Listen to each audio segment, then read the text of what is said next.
भारत ने तो हमेशा हर विश्वास, हर विचार के लोगों को अपना समझकर अपनाया है और कहा है अतिथि देवो भव। मगर उससे भी बहुत पहले भारत ने कई स्वर्णिम युग देखे थे, जैसे था हमारे देश का वैदिक युग।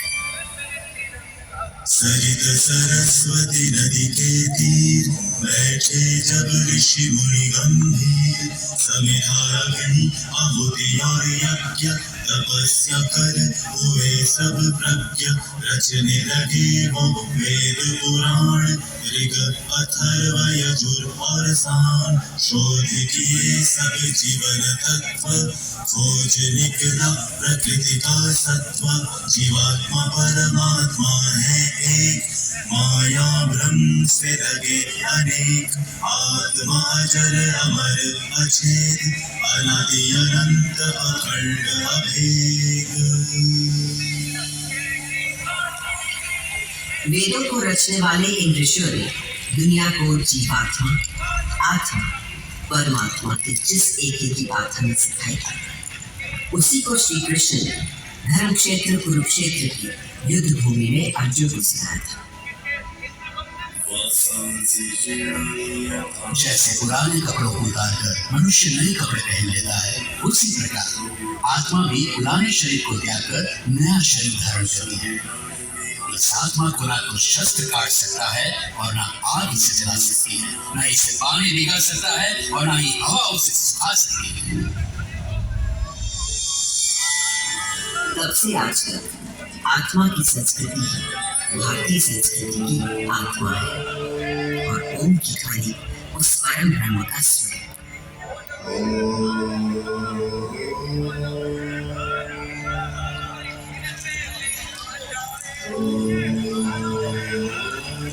आज सरस्वती भले ही आंखों से ओझल हो गई, पर नासा के सर्वेक्षण बताते हैं कि सरस्वती अभी तक जीवित है और अब धरती के भीतर भीतर रहती है।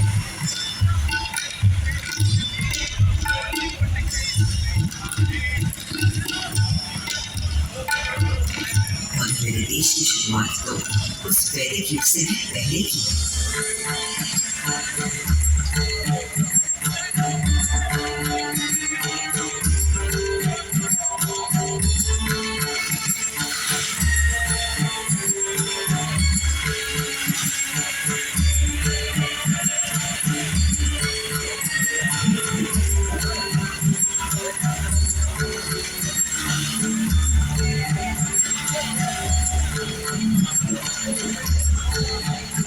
सिंधु के किनारे एक ऐसी सभ्यता उभरी, निखरी, समझी जो संसार में कभी भी कहीं भी नहीं देखी थी। उस वक्त के हमारे शहर थे smart intelligent cities. This was a wonder called India. 5000 साल पहले जो बुनियाद सिंधु सरस्वती सभ्यता के समय डाली गई थी, वो आज भी हमारे भारत का आधार है। संस्कृति का ऐसा अखंड अटूट सिलसिला आपको संसार में कहीं भी नहीं मिलता। हमारा देश नए को अपनाते हुए भी कभी पुराने को नहीं भुलाता। इसीलिए तो कल का भारत आज भी जीवित है और कल भी रहेगा।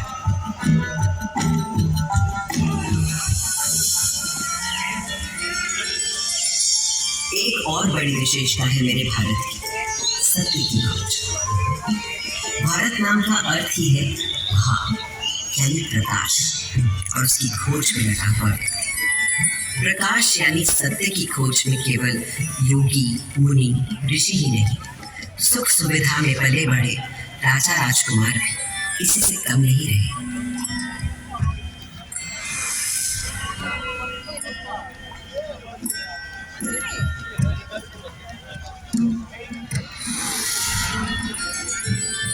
भारत के दार्शनिक मनीषियों, गुरुओं ने जो आध्यात्मिक मार्ग दिखाया था, उसी को ठोस रूप दिया भारत भर में फैले तमाम राज्यों, साम्राज्यों ने।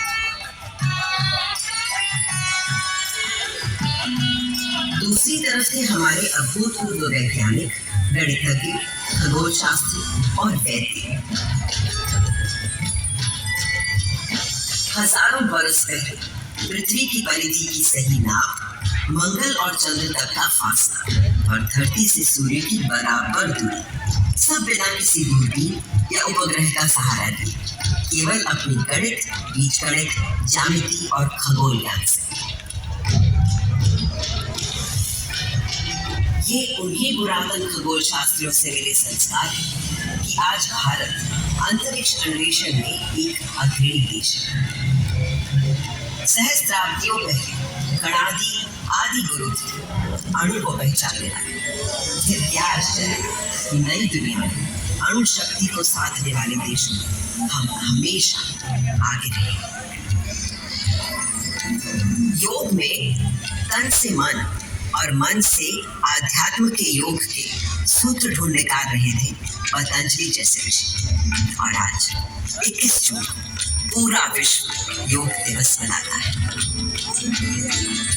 वहीं विद्वान वैदिक मानव शरीर के छुपे हुए राज और हर बीमारी का इलाज खोज रहे थे। सर्जरी की भी शुरुआत इन वैद्यों ने कर डाली थी और कटे अंगों को जोड़ने के लिए प्लास्टिक सर्जरी की।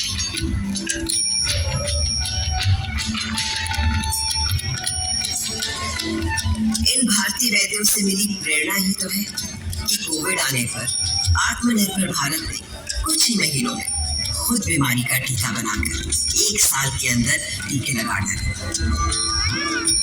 ये दवा हमने दुनिया के और देशों को दी थी, क्योंकि मेरे देश का हमेशा से मानना रहा है वसुधैव कुटुंबकम, सारा संसार हमारा परिवार, वन वर्ल्ड वन फैमिली।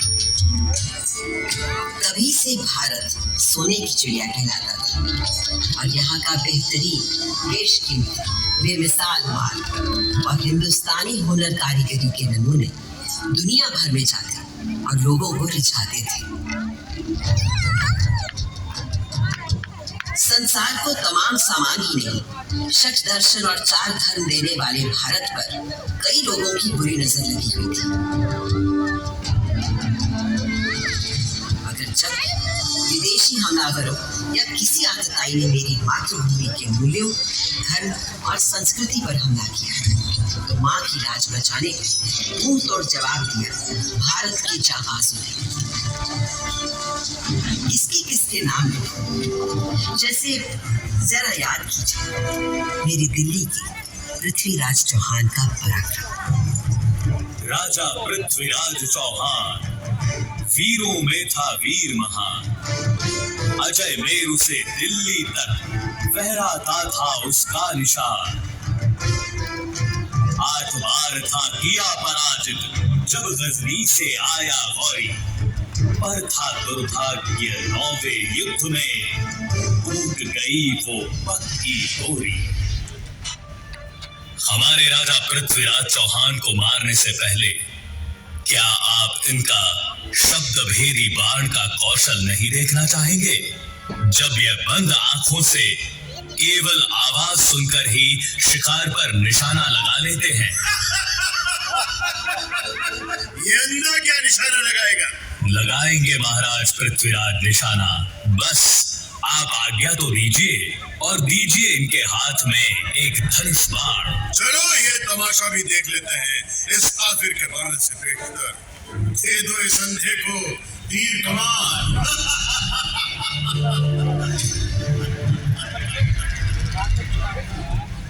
4 बांस 24 गज अंगुल अष्ट प्रमाण, दाऊ पर सुल्तान है मत चूक्यो चौहान।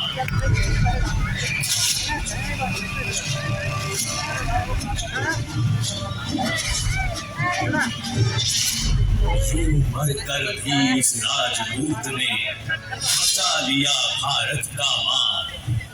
धिक्कार है उन्हें मरा समझो, कायर को जिए पिए अपमान। इन वीरों के बलिदानों से ही भारत है आज बना महान। भारत के दुश्मन कभी समझ ही नहीं पाए कि वो हमारे शरीर को घायल कर सकते हैं, मार सकते हैं, पर वो भारत की आत्मा को कभी नहीं मार पाएंगे। तभी तो आज जब इजिप्ट, ग्रीस, रोम, लैटिन अमेरिका की इंका, माया, फारस की अवस्था और चीन की पुरानी संस्कृतियां सब नष्ट हो चुकी है, तो केवल भारत की पुरातन संस्कृति, संस्कार, सभ्यता, धर्म, विचार, आध्यात्मिकता अभी भी जिंदा है, जावेद और जागृत है। आज भी घर की पहली रोटी गाय को दी जाती है। आज भी सुबह सुबह लोग चींटियों को आटा खिलाते हैं। हर घर, आंगन, पोल में चिड़ियों के लिए दाना पानी रखा जाता है। आज भी हम पेड़ों, प्रकृति, निसर्ग को किसी देवता सा पूजते हैं और नदियों को माँ मानते हैं। और ये सब तब से जब किसी ने एनवायरमेंटल बैलेंस और क्लाइमेट चेंज का नाम भी नहीं सुना था। मेरे भारत पर एक काला साया तब पड़ा जब गोरे अंग्रेजों ने छल बस हमें अपना गुलाम बना लिया। पर ये सूरत गैरतमंद हिंदुस्तानियों को कतई कबूल नहीं थी। सन था 1857। सुनो भाइयों, कथा सुनो 57 की। कान खोल कर सुनो, कथा है क्रांति के पहले सावन की। अंग्रेजों की धूप कड़ी थी, धरती पर थी आफत। 57 की गर्मी पाकर खिल उठी थी बगावत। सारे भारत में आग लगी थी, क्या झांसी क्या अंबाला, पंजाब, बिहार, अवध, झारखंड, दिल्ली हो या बंगाला। वो क्रांति भले ही गुजर दी गई, पर उसी दिन से शुरू हो गया था एक नया स्वतंत्रता संग्राम।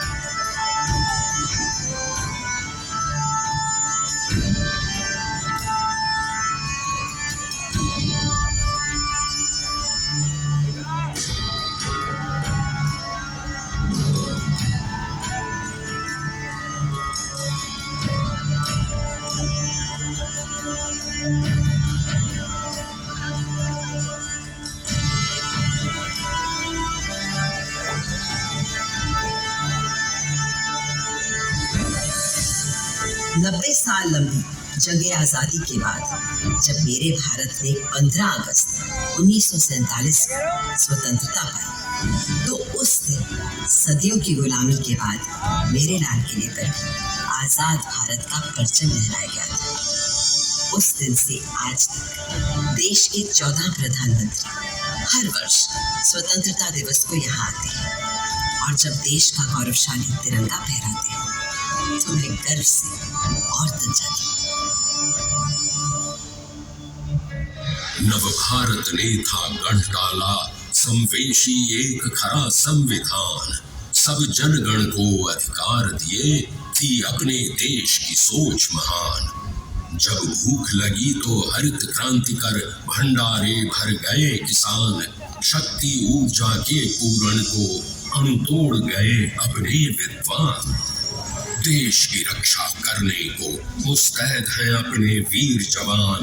हर सीमा पर हैं डटे खड़े, हो बर्फ पहाड़ या रेगिस्तान। जब प्यास लगी तो दूध की नदियां बहा गए अपने ग्वाले। आकाश अंतरिक्ष छूने को बढ़ चले अपने इसरो वाले। छुआ चंद्र कभी कभी मंगल ग्रह, ऐसे हैं मंसूबे अपने। भारत है करने आज खड़ा अपने पूरे सारे सपने। इस हिंदुस्तान की छिपी शक्ति अब ये दुनिया पहचानेगी और विश्व गुरु इस भारत को सारी ही दुनिया मानेगी।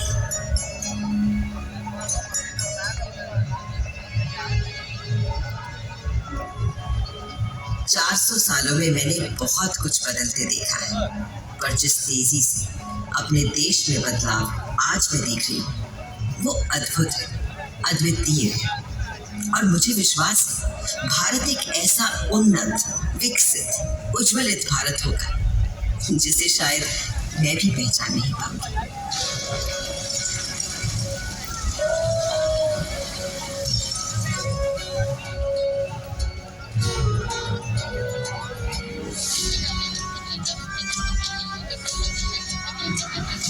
मातृभूमि है देश वतन है देश मेरे है मेरे चमन बस एक दुआ एक मिन्नत बस एक चाह तुझ में मिल जाऊंगा जब भी तुझ में मिल जाऊं जिससे पा जाऊं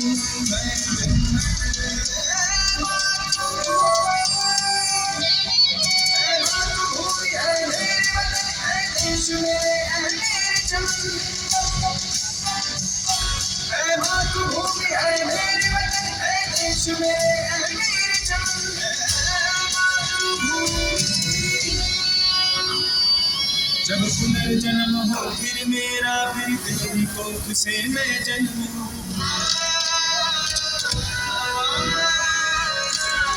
फिर तेरे जल से प्राण मिले फिर तेरी हवा में सांसें फिर से आकर इस धरती पे हम शरणम के बोल सुन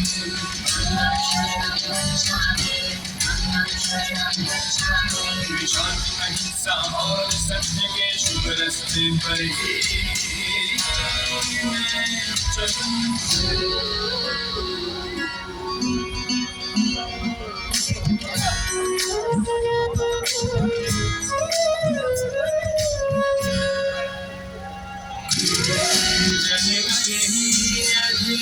नायक होके गाए सब जय गाथा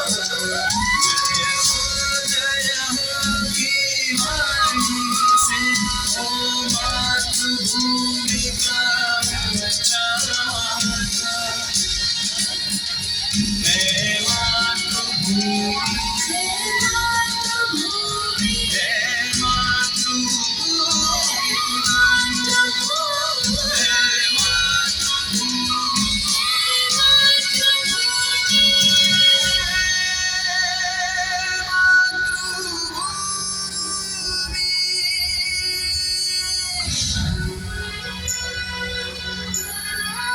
दोस्तों, भारत की स्वतंत्रता के 75 साल बाद और आजादी के अमृत महोत्सव के साथ ये तय है कि आने वाला समय भारत का है और 21वीं सदी भारत की सदी होगी। आज भारत देश के पास कुछ कर गुजरने का मौका है। आज हम सबके पास अपने हुनर, हौसले, हिम्मत को सामने लाने का मौका है। आज सिर्फ अपने देश की ही नहीं, पूरी मानवता की सेवा करने का हम सब भारतवासियों के पास मौका है।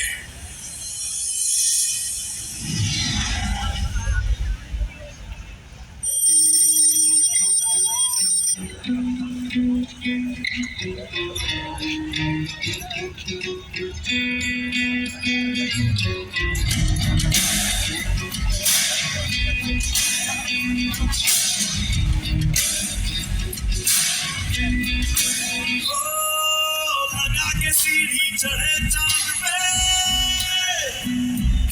लगा के सीढ़ी चढ़े चांद पे हमको किसने रोका है लगा के सीढ़ी चढ़े चांद पे हमको किसने रोका है जो दुनिया के लिए है मुश्किल अपने लिए वो होता है आगे बढ़ जाए कुछ तो कर जाए मक्के तिरंगा नील गगन पे लहराए आगे बढ़ जाए कुछ तो कर जाए मक्के तिरंगा नील गगन पे लहराए होता है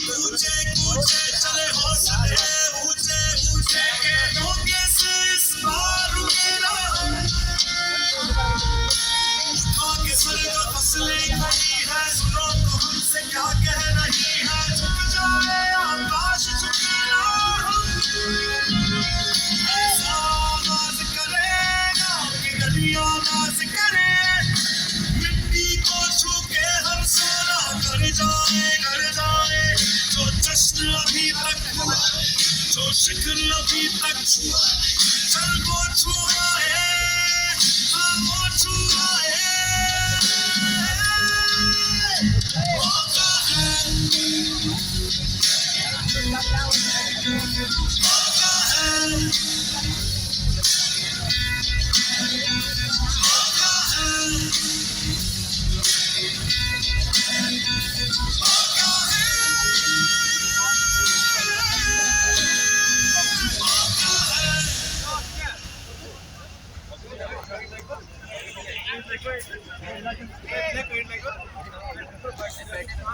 है